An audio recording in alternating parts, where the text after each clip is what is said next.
Welcome to the Civil Justice Academy. Today's program, sponsored by the Law and Economics Center at the George Mason University Antonin Scalia Law School, is titled The Economics of Law Firm Ownership. Should there be limits on who can own law firms? I'm Ashley Evero-George, Associate Director of the Judicial Education Program here at the Law and Economics Center. I'll be moderating today's discussion. The webinar is designed around the mission of the Law and Economics Center to serve as a nexus for academic research and education that focuses on the timely and relevant economic analysis of legal and public policy issues confronting judges and policymakers nationwide. Our commitment is to developing original, high-quality law and economics research and educational programs like the one today to further enhance economic understanding and provide information that is useful in the legal and policy debates surrounding these issues. We thank all of you for joining us today to be part of that ongoing dialogue. Our panel of experts today each come to the discussion with impressive backgrounds researching, teaching, and analyzing developments in third-party litigation funding. So that we can reserve time for substantive discussion, I will give only a very basic introduction rather than extensive bios. To learn more about each panelist, I recommend that you click on their names in the invitation you received from the Law and Economics Center to join the webinar, or visit the LEC website at masonlec.org, where more details are listed. Today's panel includes Arthur Berger, Chair of the Professional Responsibility Practice Group at Jackson and Campbell, and Adjunct Professor of Law at George Mason University Antonin Scalia Law School. We also have William Large, who is President of the Florida Justice Reform Institute, and Professor Maya Steinitz, Professor of Law and our Butler Scholar in International Law at Boston University School of Law. Each panelist will speak for about 10 minutes, and then we will move to an intra-panel discussion, and we'll conclude with a time for a Q&A. If you have a question, please submit questions using the Q&A box at the bottom of your screen. We ask that you please identify yourself in the text of your message and keep your questions sufficiently short so that they can be readily incorporated into this virtual format.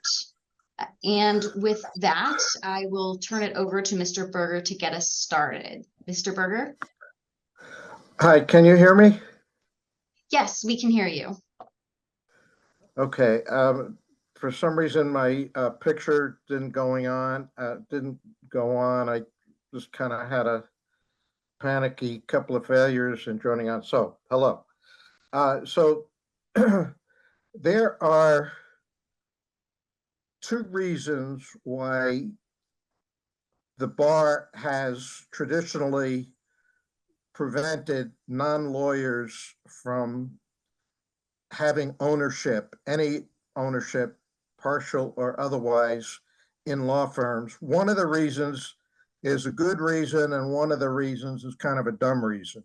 The dumb reason is to the extent that there was some tradition that only lawyers had the moral character to be trusted with the management of law firms was kind of a dumb idea. The more sensible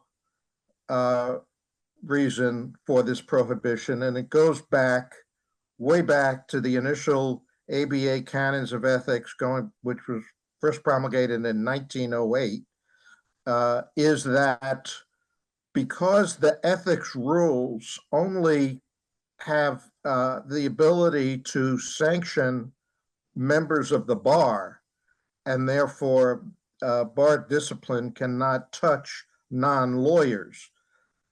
The basic concern has been, and continues to be in most states, that non-lawyers who are immune from any claims of discipline for violation of conflicts of interest or other ethical mandates that are all enumerated in the Model Rules of Professional Conduct.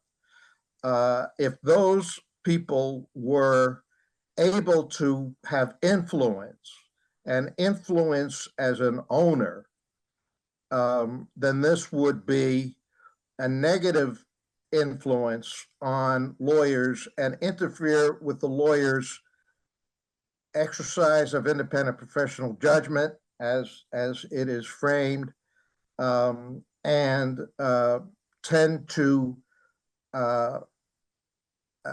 force lawyers or move lawyers in the direction of cutting corners. The principle being that the ownership conveys a degree of control, and that is, a sensible proposition of human nature, with the golden rule being that he with the gold rules.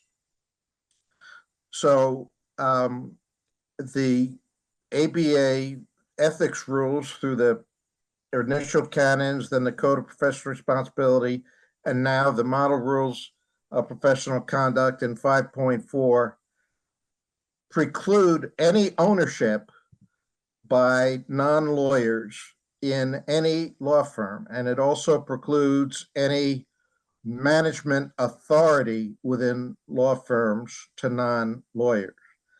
Now, a twin part of this, which may be a bit counterintuitive, is that along with the prohibition on actual ownership is the prohibition on fee sharing, which may be a bit counterintuitive, but that the idea of fee sharing is, the concern is that is the camel's nose in the tent of having some financial control, and is somewhat akin to a partnership relationship insofar as there's a sharing of fees. So, for example, we see this in the restatement of law, third edition, Law Governing Lawyers,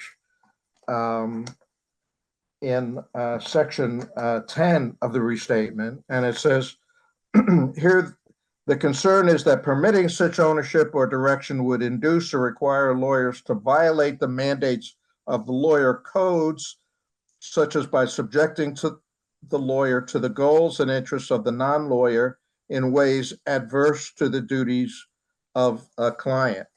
Now, there has been periodically a move to eliminate that prohibition, and several states have done it. DC has actually had a modified revision for many years, and it has not had much impact. And here's one point that I want to make in terms of the practicalities of this, and that is that the ABA Ethics Committee has issued 2 opinions over the years clarifying what I think is a constitutional point, that if a single state bar were to permit non-lawyer ownership, that would not immunize lawyers in multi-jurisdictional firms and lawyers who are members of other state bars, which do have the prohibition in Rule 5.4, from participating in a law firm that has non-lawyer ownership. And so the DC provision, and by the way, as a lawyer who practices in the legal ethics area, I get calls literally almost once a week. For some reason or other, they are usually from somebody from California who wants to use the DC rule. They're not really located in DC. They have no real DC connection, but they want my advice in setting up some law firm to use an ersatz law firm to use the DC rule. And I never take on those matters. I don't even return those phone calls because it's based on a misunderstanding of the jurisdictional extraterritoriality that is implied in that. So when a state does it, it can't affect lawyers in other states. And let me just close with this point in terms of the fee sharing. As a consequence, there's many law firms, certainly many law firms in DC, have very uh, have professionals who are non-lawyers who are important figures within that law firm. They may be lobbyists, they may be economists, they may be accountants, they may be medical doctors, and all of that is fine. But what is required in order to avoid the fee sharing prohibition is that they have a status as employees. So they are paid on the basis of a flat salary, which is considered to not be fee sharing because it is not based on a percentage of the fees as sharing as partners do, which go up and down depending upon the fees that a law firm earns. So is that, Ashley, does that sort of cover the intro that you're looking for? Yes, that is perfect. Thank you, Mr. Berger. And with that, we will pass it off to Mr. Large. Hi, thank you very much. It's an honor and a privilege to appear here at the Law and Economics Center. By way of introduction, my name is William Large. I'm the president of the Florida Justice Reform Institute. What we do is we advocate for civil justice reform in all three branches of government in Florida. I want to talk to you about an experience we had with respect to our Rule 5.4, which is basically essentially parallels ABA Rule 5.4. There was a movement afoot in the country and indeed in Florida to at least study or re-examine Rule 5.4 and to determine whether or not there should be ownership of law firms by non-lawyers. And as a review, Model Rule 5.4 prohibits law firms from sharing ownership of the firm with non-lawyers and from extending other investment or revenue sharing opportunities to non-lawyers. This was essentially framed as a situation where nurse paralegals might have worked at a law firm for 20, 25, 30 years. And because they were not a partner, they didn't get to share in the equity and the profits of the law firm. And ostensibly that was unfair and that the rule therefore needed to be changed in Florida. Now, I approach this from a very different perspective. What I think was going on, and I believe this, is there's a lot of very big, lucrative personal injury firms in Florida that are extraordinarily profitable. And they can only sell the shares, so to speak, of their firm to other Florida lawyers. Potentially, that firm would be much more valuable if it could be sold to other investors. And I draw a parallel, and I think about looking at what happened on Wall Street with a lot of the big partnerships when they went public. They could sell their equity at a time only to other partners, but when they could sell their shares on the public market, their investment firms became infinitely more valuable. But what did that lead to on Wall Street? Basically, essentially, after those firms went public, you saw a lot of the scandals happen because the Wall Street firms were dealing with essentially other people's money. It wasn't their money anymore. So in Florida, if equity could be sold to non-lawyers, what would that mean? Well, it seems to me that third-party litigation funders are really who's behind attempting to buy the equity of these firms. And they're behind this movement that we've seen kind of start off in first Arizona. Then I know Professor Steintz is going to talk about that. Then it moved to Utah. And then attempts were made in Florida to address the possibility of studying that. Again, with the pretenses of it's about the nurse paralegal who wants to share in the profits and the equity of the firm. And she may have been working at the firm, or he may have been working at the firm for 25, 30 years. Okay. So the Florida Supreme Court put together a committee to examine this. And the committee was put together in 2019. And the committee essentially was tasked with studying this issue. And in Florida, I think we have a very robust and fair commentary process whereby all members of the bar, and indeed non-members of the bar, can write in comments, but invariably only members of the bar seem to write in comments on these subjects.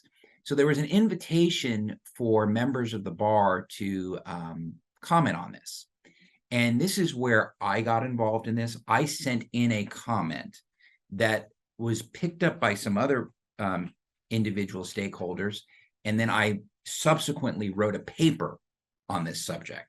But here is a summary of my comments to the Florida Bar and my concerns. That if the rule was changed, it would undermine the core values and protections currently afforded the professional independence of a lawyer's judgment. 2, it would create conflict with the lawyer's ability to give truly independent advice that is in the best interest of his or her client, as opposed to the bottom line of profitability analysis. 3, endangering the lawyer's duty of loyalty to his or her clients. 4, compromising the attorney-client privilege and confidentiality obligations.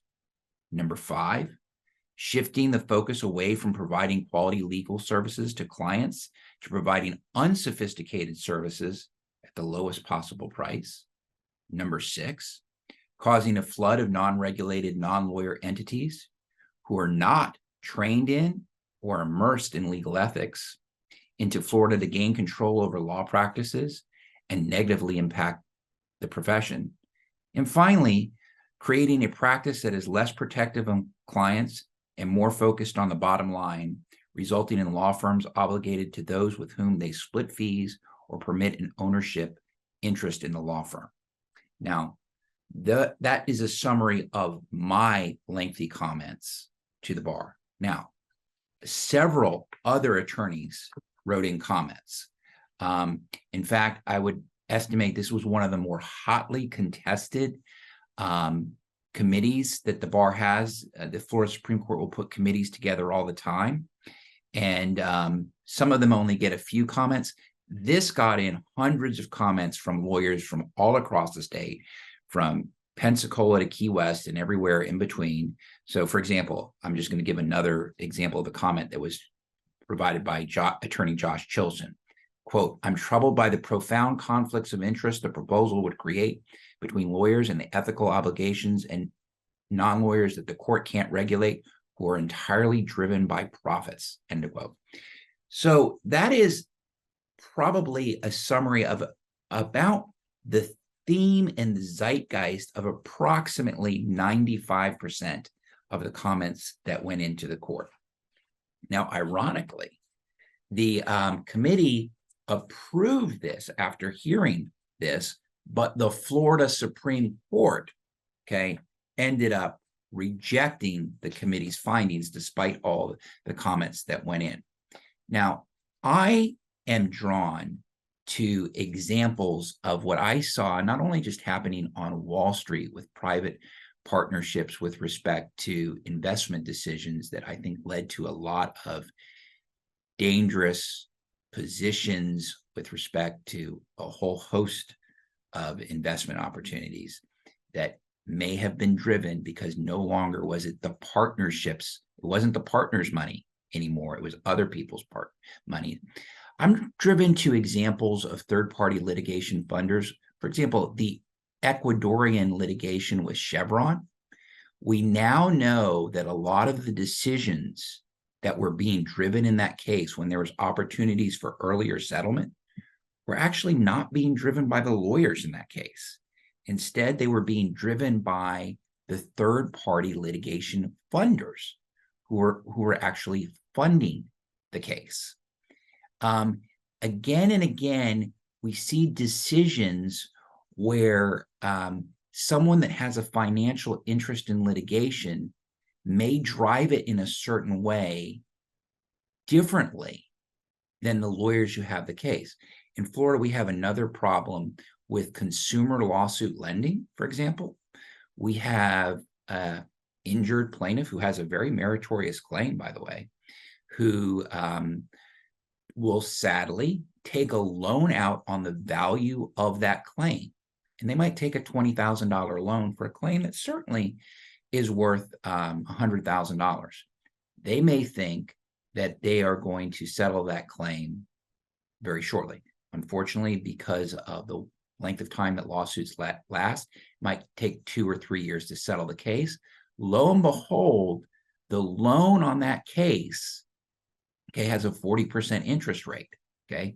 The plaintiff's attorney never wanted their client to do that. They then can't settle the case because of the interest on the loan.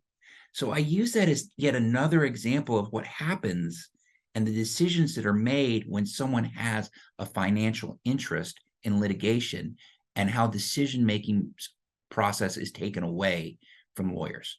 So my 10 minutes time is up. I've summarized what happened in Florida and our position. I'm available for comments after Professor Steins gives her remarks. Thank you, Mr. Large. And now we will move over to Professor Steinitz. And just a quick reminder that if you have a question, please submit your question using the Q&A box at the bottom of your screen. Professor Steinitz, please take it away. Yeah, thank you very much. So first, I just want to say that in terms of my background, I'm a scholar that has been studying litigation funding and law firm funding for about 15 years. But I also, because of that work, am often involved as a consultant, counsel, or expert witness in litigation finance matters. And I mentioned that to say that I'm not speaking just from the sort of the ivory tower, but also from the trenches of what's happening in practice. And my overall view on this idea of allowing third-party investors to invest in co-own law firms is that I am deeply ambivalent. The practice could have some exciting potentials, both in terms of law firm efficiency, access to justice, and diversifying the bar. And anybody wants to read more about those, I have a paper that's called The Partnership Mystique. So you can read more about that. However, the concerns are real. The concerns that were just mentioned before me, in terms of not just theory that we know from an economic analysis perspective, that introducing a third party creates conflicts of interest between the lawyers and their clients, jeopardizes independent judgment of lawyers and so forth. But we're also seeing it in practice. We are seeing disputes of clients who are complaining, sometimes suing their lawyers for colluding with the funders. We're seeing funders, despite public announcements that they never control cases, in fact, bringing cases in arbitration to compel their funded clients to continue litigating even when those clients want to settle. So we're seeing troubling scenarios. And I'd like to say as a researcher that our ability to research empirically is limited because there's no empirical data. The data is private. And there's another layer of difficulty, which is that litigation funding arrangements contain arbitration clauses. And so disputes don't bubble up in court. Those of us who are in this area know that there are cases that get arbitrated, but it makes the regulatory discussions very difficult because funders say, well, you know, where are the problems? Show us the problems. They're not coming up in court. So there's just layers of issues in this area.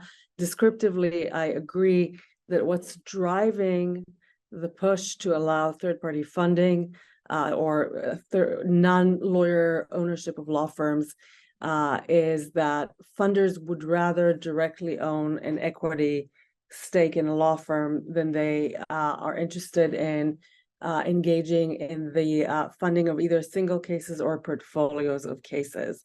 And the reason is that it provides more control and influence over the attorneys.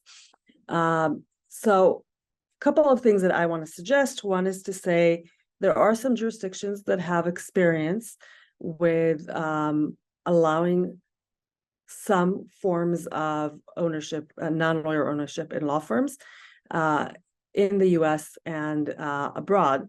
And those jurisdictions proceed with great caution. In the UK and in Australia, where there's this is allowed, it's allowed under limited circumstances. For example, only minority stakes are allowed, only certain kinds of investors are allowed investing, and the investment comes with fiduciary duties to the clients in order to ensure alignment of the interest of the lawyers and their clients, so that the lawyers don't get deviated towards an alignment of interest only with the funders. Arizona has done, I think, an exceptionally good job in its experiment, in that the regulatory framework includes extending the entire legal ethics canon to non-lawyer owners of law firms. So if you're going to invest in a law firm in Arizona, which is now allowed, the cost of that is that all of the ethical obligations are extended to you: fiduciary duties, duties of loyalty, and so forth. And I really do want to say that if we proceed down this route, it has to be with these kinds of measures, because it's the only way that we have the potential of continuing to align the interest of the lawyers with their clients. The other thing that I want to say is that when we now discuss in the year 2023 the prospect of allowing non-lawyers ownership stake in law firms, we need to take it in the context in which we exist, in which portfolio funding is an extensively practiced type of investment. So portfolio funding, for those who aren't aware of it, is law firms or corporations, but for our purposes, law firms pulling together multiple cases and getting investment in the portfolio. This is a type of financial product that has been developed by the funding industry as a proxy to ownership of law firms. Since funders can't directly own equity in law firms, except in Arizona, and invest in some limited forms in DC, the closest approximation is to own a stake in portfolios. And if you think about a contingency fee law firm, it's most of the value of a contingency fee law firm is the future revenues in their portfolio of cases. So it's an economic proxy to law firm ownership. And arguably, that form of investing is more problematic and harder to regulate than straight up ownership in law firms. So there's one of two ways, or one of two directions you can take it. One is to say, if we're concerned about law firm ownership, we should be equally and even more concerned about investment in portfolios as opposed to investment in individual cases. And a different direction you can take it is to say, since portfolio funding has become so pervasive in the last few years, there's market demand for it, there's some benefits to it as well as downsides, then we might as well allow investment in law firms directly. So I just wanted to provide that as context for the debate. We're not debating this in the year 1998, where the alternative is no involvement of third-party funders in law firms. The alternative is portfolios. So I think I'll stop there because we probably have a lot of questions. Thank you very much to all of our panelists for a great introduction to the topic. We will now move into a period of intra-panel discussion. So I would like to ask the panelists if they heard anything from the other panelists that they would like to respond to, or if they have a question they would like to pose to the other panelists. I have a question for Professor Steintz and Professor Berger, and here's sort of where I'm at. I advocate for civil justice reform in Florida, and in order to change the minds of primarily individuals in the Florida legislature, 120 House members, 40 senators. One thing you always need is evidence. So whether it's reforming slip and fall laws or products liability laws, you need to get the evidence in front of the legislators about why you need to effectuate change. But sadly, it seems as if maybe 97 to 99% of all civil justice cases settle.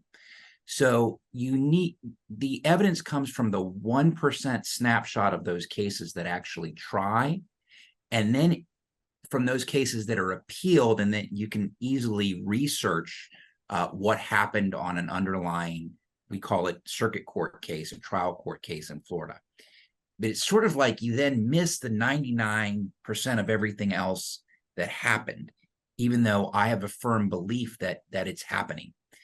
For litigation funding, okay, and untoward effects of litigation funding, one problem is I believe it's happening out there. I believe it's influencing the direction of a lot of cases, but it becomes very difficult to prove that from someone that wants to advocate in front of the Florida legislature. To both of you, how do you get the evidence in non-published opinions that any civil justice phenomenon is happening, but particularly that lawsuit funding may be directing litigation in a certain way? So if I can address that, yes, data is unavailable and unobtainable. We're never going to have data, and we'll never have research that doesn't have selection bias, which is what you described, which is we're not seeing the 99%. We're only seeing the 1% that have potentially different characteristics. So how can we get information rather than data? And one thing is, I recently testified before the congressional U.S. Congress House Committee on this issue. And one of the recommendations that I made is to make third-party funding disputes non-arbitrable. And the reason is, first of all, it doesn't create any precedent to other areas of economic life, because this is investment that affects one of the three branches of government. So it's a unique case.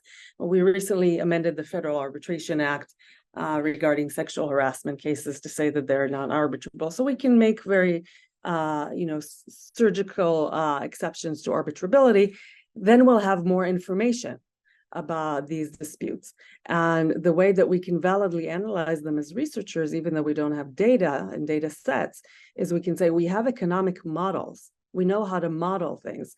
We can take the information to make valid assumptions and plug them in our models. And that enables us to provide a valid analysis of what's going on. I have another question for Professor Stein. But maybe Professor Arthur Berger, wants to respond. Okay, great. Let me make this comment. So far, the focus of much of our discussion has been on litigation funding. And it's true that litigation funding provides one of the inroads for non-lawyer investors who are just looking to monetize litigation to encroach on that principle. But I think it should not be lost that there is a significant interest by many people who I think are reasonable and of goodwill as to concern that the United States, with its firm prohibition on non-lawyers, is out of step with the European companies, which are commonly what's referred to as multidisciplinary practice firms, and they have accountants and other non-lawyers who work collaboratively together with lawyers in the firm, and they provide sort of a one-stop shopping for clients. And I think that provides its own experiment. I think that has, my basic understanding is that has worked generally fairly well. Now, that's outside of the litigation funding issue, but the general notion of allowing other professionals who are skillful in areas that are pertinent to a proper handling of complex legal matters for clients, and that the American Bar Association formed a commission, which is what they usually do when there's a basic controversy. And some years ago, or I guess it was around 15 years ago, there was the ABA Commission on multidisciplinary practices, the MDP Commission.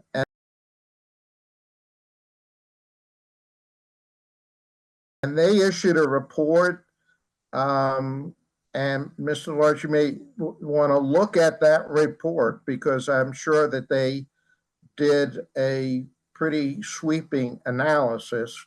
And when it was brought to the House of Delegates, which gets to rule on rule changes, and for a couple of years I was a member of the ABA House of Delegates as a DC Bar member, and I can tell you that there's a pretty strong contingent of what you might call traditionalists who wanted to stand firm on that prohibition. But there is a significant public outcry, if you put it that way, to allow these other pros who are knowledgeable in their fields to be able to participate in providing legal services. As to just the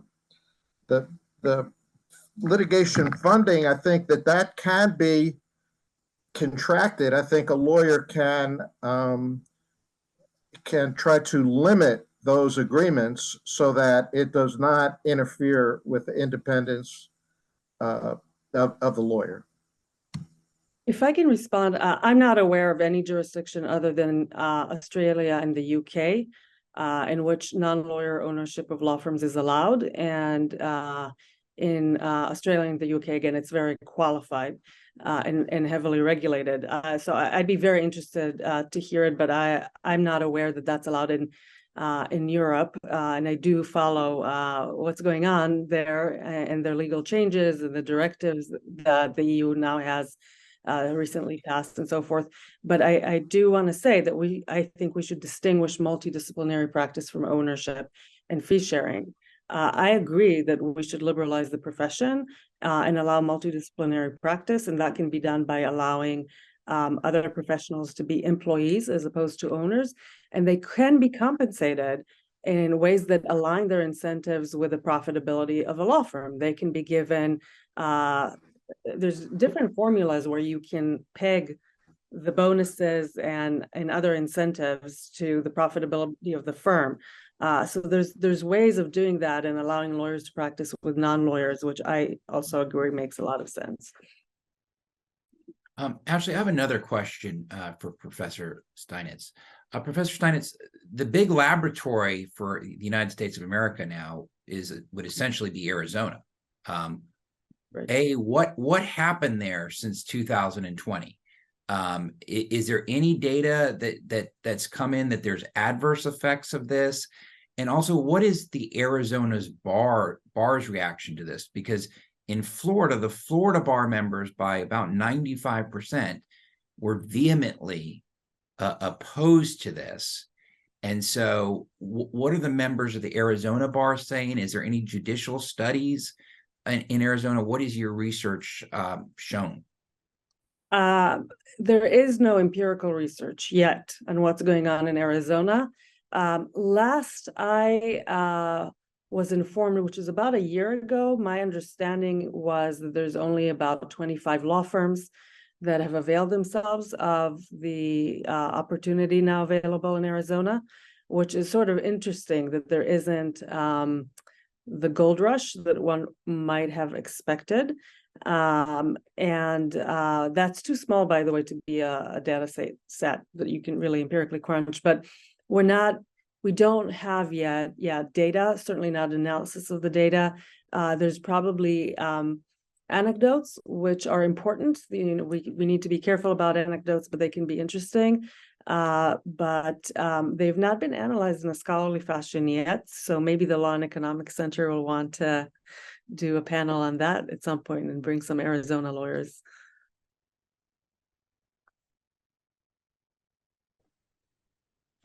Any other questions or comments from our panelists to the other panelists?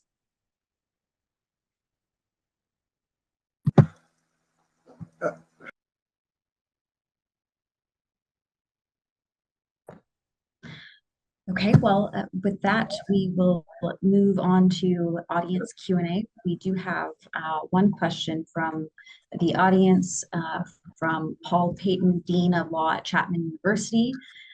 He says, I served as the only academic on the Arizona Supreme Court working group that drafted rules implementing the decision to permit non-lawyer ownership. I had been ABA Ethics 2020 Commission reporter for ABS 2010 through 2013. Unlike Utah's sandbox, Arizona's approach was a rule change fundamentally anchored in what I label economic libertarianism rather than an access to justice rationale. Do the panelists see the prospect for broader adoption for the Arizona approach in other states, or is a sandbox the best we're going to get, if anything? Let me answer that for the dean in terms of Florida. For the foreseeable future, I don't see anything changing on our model rule 5.4 because it was categorically rejected by the bar, then rejected by the Florida Supreme Court. So I don't see any movement on this issue in Florida. Now, Florida is the only state that I kind of follow. I know the other professors are following this nationwide, but Florida, I don't see any movement. I have a comment. Can you hear me? Yes, we can hear you. Please go right ahead. So the context, for those of us who sort of live in the world of law firm ethics, and one of the hats that I wear as being in-house ethics counsel to my own law firm, Jackson and Campbell, and I assist other lawyers and law firms in ethical dilemmas.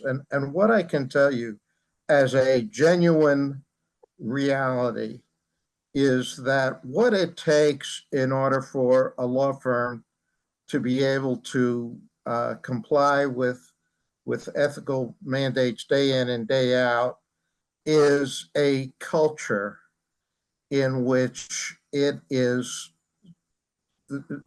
firm as a whole, supported by management, agree to support those who are going to make the call as to whether something is permissible to go forward or not go forward. And many of these issues are puzzlers. And for instance, a firm has an opportunity in a lucrative case to take on a new client that would be adverse to a former client. And the question is, was the firm's prior representation of the former client substantially related, which would make it impermissible? Now, the test is esoteric enough and complicated enough that if somebody was really looking at any creative person, as lawyers all are, to look for a rationalization to say, well, you know, we're gonna say, you know, it's close, but we're gonna say we don't think it's substantially related, so we're gonna go forward. Those are tough calls, and it truly does require a restraint that the firm as a culture is willing to incur as part of its business structure. And that is why the concern with those who are not subject to the ethical disciplinary process to have an influence in those close calls. There's always a way that if somebody can influence somebody else, that it can be rationalized and moved away. And I think that is where the concern is, and that is why the state bars around the country have been steadfast in not changing that basic regime, which has been in existence for well over 100 years. If I may, I think that's such an important comment. The culture really is a big constraint, a bigger constraint than the rules of ethics, which have low enforcement rates. It doesn't come up a lot that a client would actually go and complain to the bar and so forth. And I really think it puts the finger on the concern that people have, which is that lawyers are socialized to be officers of the court and sort of pillars of the rule of law in their respective communities and so forth, and not just profit maximizers. Whereas investors, hedge funds, equity funds, third-party funders, first of all, they come from the finance industry. They are legally required to do only one thing, which is profit maximization. And I absolutely do not blame them that they are engaged solely in profit maximization, because that is the way US corporate law is structured. So if you bring that culture into the ownership and management of law firms, I do think that you're going to potentially negatively affect something that's very precious about the way that lawyers handle and manage their businesses, as long as they're the only owners of it. And I'll connect that to the question that's been asked by the dean. In terms of predictions, first I'll say Niels Bohr, the physicist, once said, predictions are very hard to make, especially when they're about the future. So I want to be very careful about predictions. But so far, law firm ownership changes to the law are taking a very different trajectory than litigation funding took, for cultural reasons, I believe. So third-party funding had it came into the US, there was a big question mark about its legality.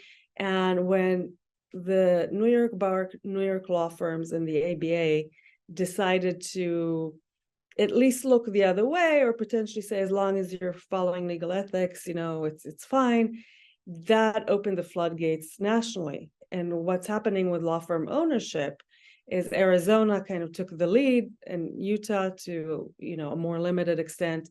And New York is saying no, the ABA is saying no, Florida is saying no. We have sort of large economies within the US saying no. So I think we're less likely to see an expansion of the Arizona model. Ashley, I want to offer a comment and an observation that I invite the other two professors to answer if they can. In Florida, I try the best that I can to lead the business community, the insurance community, healthcare community on what we call tort reform civil justice issues. Invariably, the plaintiff's bar is opposed to what I'm doing. There has been one subject that has been very different, okay? And that has been the lawsuit lending subject. On that subject, out of the woodwork, all these financiers came to the state capitol to testify how wonderful it is that they are offering loans at a 35, 40, 45% interest rate to poor indigent plaintiffs who've taken a loan on the value of their case. These tort reform debates, I promise you, are the most controversial set of debates that happen at the state capitol. More controversial than guns, abortions, social issues. They're knockdown, drag out fights. It's very interesting. The one group that has sort of also involved in a not traditional tort issue, lawsuit lending, how powerful they are. So when you introduce a new stakeholder group into law firms, that's a stakeholder group that in the future will be heard from at state capitals, maybe potentially comments for bar rules, amicus briefs, however they may do it. And that makes it that much more difficult to change the law. So we have been unsuccessful in changing the law on lawsuit lending in Florida because we're not fighting against the trial bar. We're fighting against numerous well-heeled financial groups that are making a lot of money as you can imagine, at 40% a clip. So my question is, what is the world going to look like in terms of stakeholder advocacy if you add to the equation very powerful hedge funds and financiers? If we're wrong on this, okay, and we realize that 10 or 20 years from now that you shouldn't, have these hedge funds investing in law firms, and you want to change it, good luck, because there's a lot of powerful people going to be on the other side. So let me make a comment on that. I think that the concerns that you both have discussed in terms of non-lawyers with respect to entrepreneurs who are solely looking to monetize legal cases is very powerful, and I think is correct in terms of the concern. But broadening the question to other types of participation by non-lawyers. For example, I have in my hand here the DC version of Rule 5.4, which is kind of, it's not nearly as radical as Arizona, which just simply deleted Rule 5.4, as I understand it.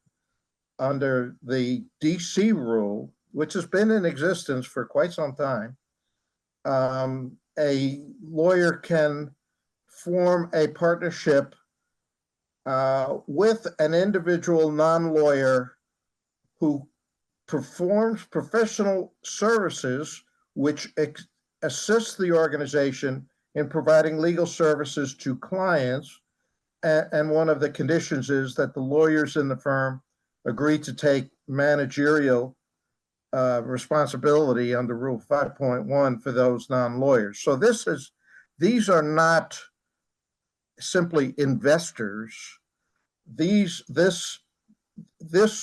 amendment in the DC rule simply permits non-lawyer professionals who are actually assisting the lawyers in the representation of the clients. I wonder if your opposition would encompass that sort of exception. For me, the issue is fiduciary duties. If you bring in investors into the law firm ownership structure, you are creating a situation where the lawyers, the partners, the co-owners, the lawyer co-owners, by law, have a fiduciary obligation towards their investor.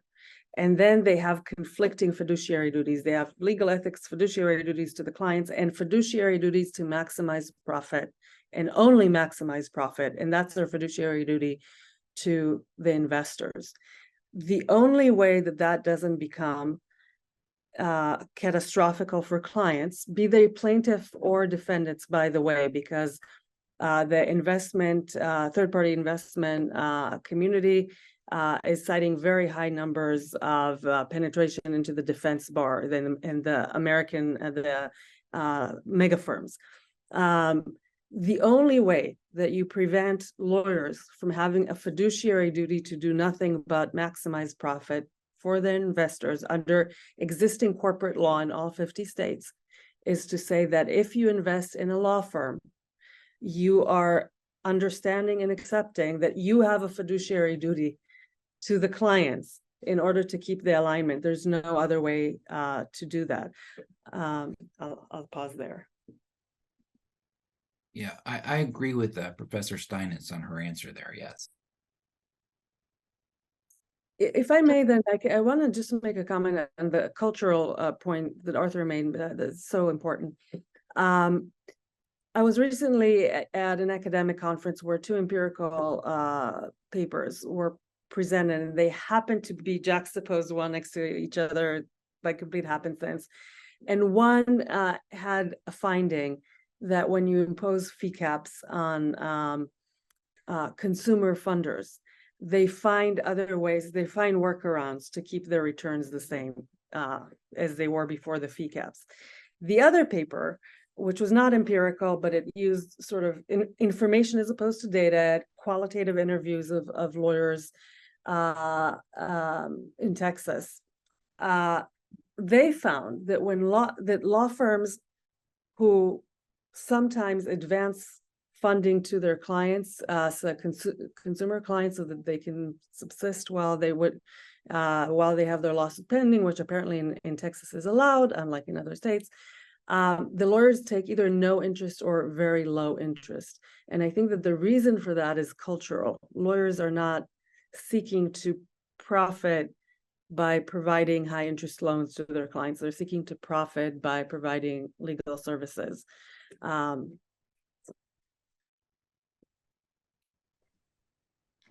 Thank you all again for your comments and questions. In our remaining couple of minutes, could each of you in 45 seconds say what one key takeaway you hope our audience will get from this discussion?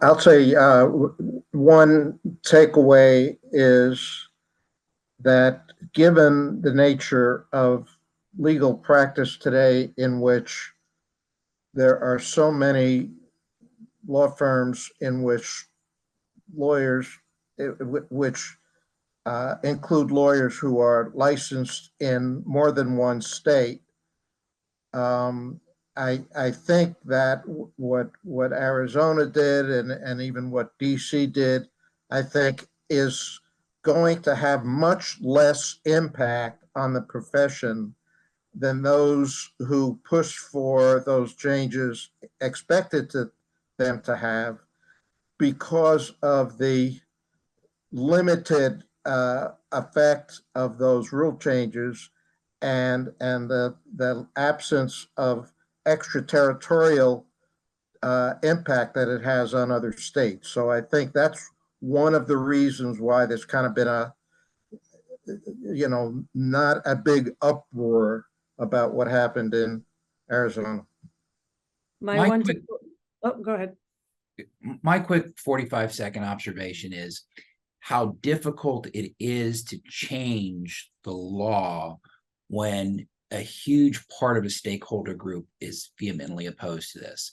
Again, the moment the Florida Supreme Court rolled out a study, comments came in and testimony was heard in opposition to this subject. And people are reticent to make changes when the existing power structure doesn't want to see change. So this concept of, is this a good idea, a bad idea? I do think it's a bad idea. It's very difficult to change when so many people want to keep the status quo. So when you want to change a legal issue and your local bar is so opposed to it, it makes it extraordinarily difficult to change it, even if the academic research or there's advocates for making those changes. The one takeaway I would suggest is to say that the very few jurisdictions that have advanced down the path of law firm non-lawyer ownership have done so with great caution with limitations. And at the heart of those limitations is the fiduciary duties on the investors towards the clients. And so if a jurisdiction wants to experiment, that should be the lodestar. Great. We'll go ahead and end the program here. I want to thank our panelists for sharing their time and their expertise with us today. And I also want to thank the audience for tuning in to this month's Civil Justice Academy program. We hope you all will join us again. Our list of upcoming programs can be found on our website, masonlec.org. Thank you again and have a great afternoon.